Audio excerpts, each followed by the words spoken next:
Bir aileyi yok etmek için silaha, bombaya ya da dışarıdan bir düşmana gerek yoktur.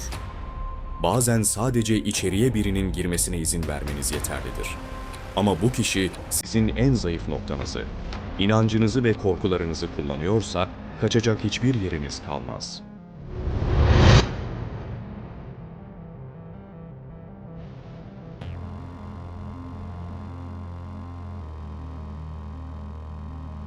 Bazı sırlar vardır. Toprağın altına gömülür ve orada kalması beklenir. Ama bazı kötülükler o kadar büyüktür ki toprak bile onları kabul etmez. Bir yerden sızar ve tüm ülkenin ortasına bir karabasan gibi çöker. Kocaeli'nin Körfez ilçesinde dışarıdan bakıldığında sıradan, muhafazakar bir aile. Ama o kapının ardında rasyonalitenin bittiği, insanlık onurunun ayaklar altına alındığı bir korku imparatorluğu kuruluydu. Bir adam düşünün. Ne bir silahı vardı ne de bir ordusu. Sadece kelimeleri, yalanları ve insanların inançlarını birer prangaya dönüştüren karanlık bir zekası vardı. Tuncer Ustael. Bugün bir ailenin nasıl adım adım yok edildiğini, iki masum canın nasıl sırra kadem bastığını ve ekranlar başında milyonların donup kaldığı o dehşet dolu günleri konuşacağız. Burası Palu ailesinin cehennemi. Her şey Tuncer Ustael'in aileye bir damat olarak girmesiyle başladı. Ama o sadece bir eş değildi. Kendini Cinci Hoca olarak tanıttı. Göremediğiniz varlıklarla konuştuğunu, ailenin üzerinde büyük bir büyü olduğunu iddia ediyordu. Tuncer, ailenin en zayıf noktasını keşfetmişti. Korku. Önce evin babası Harun'u ve damadı Ahmet'i hedef aldı. Çünkü onlar otoriteydi. Ahmet ona inanmıyordu. Tuncer ne mi yaptı? Şeytani bir plan kurdu. Ailenin diğer fertlerine Ahmet'in Meryem'i pazarladığı yalanını fısıldadı. Namus davası bu ailenin kırmızı çizgisiydi. Ve beklediği oldu. Tuncer'in manipülasyonuyla Ahmet Tahnal bir cinayete kurban gitti.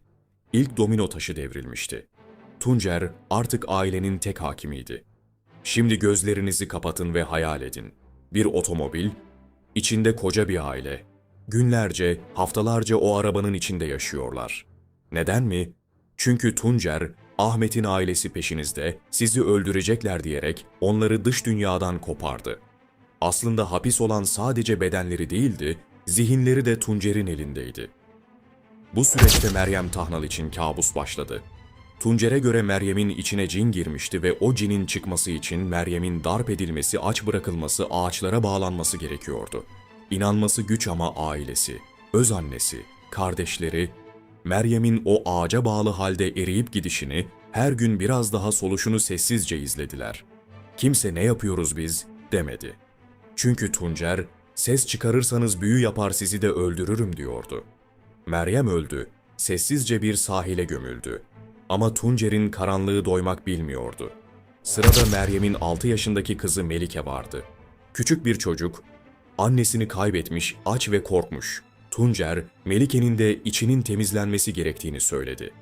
Çocuğa ne içirdiler biliyor musunuz? İspirto. Yanıcı, yakıcı, öldürücü bir sıvı. Melike o gece acılar içinde kıvranırken Tuncer başucunda bekliyordu. Ertesi sabah Melike uyanmadı.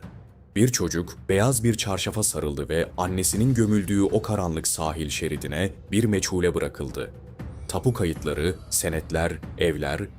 Tuncer ailenin her şeyini üzerine alırken geride sadece 2 mezar ve ruhu teslim alınmış bir aile bıraktı.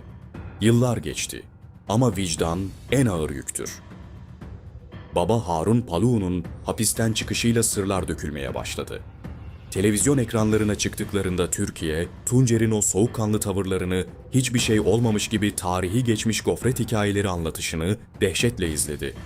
Canlı yayında gelen itiraflar, polis baskınları ve nihayetinde o kelepçe sesleri, Tuncer Ustael ve diğerleri bugün parmaklıklar ardında. Ama bu dava, hukuk tarihine sadece bir cinayet dosyası olarak geçmedi.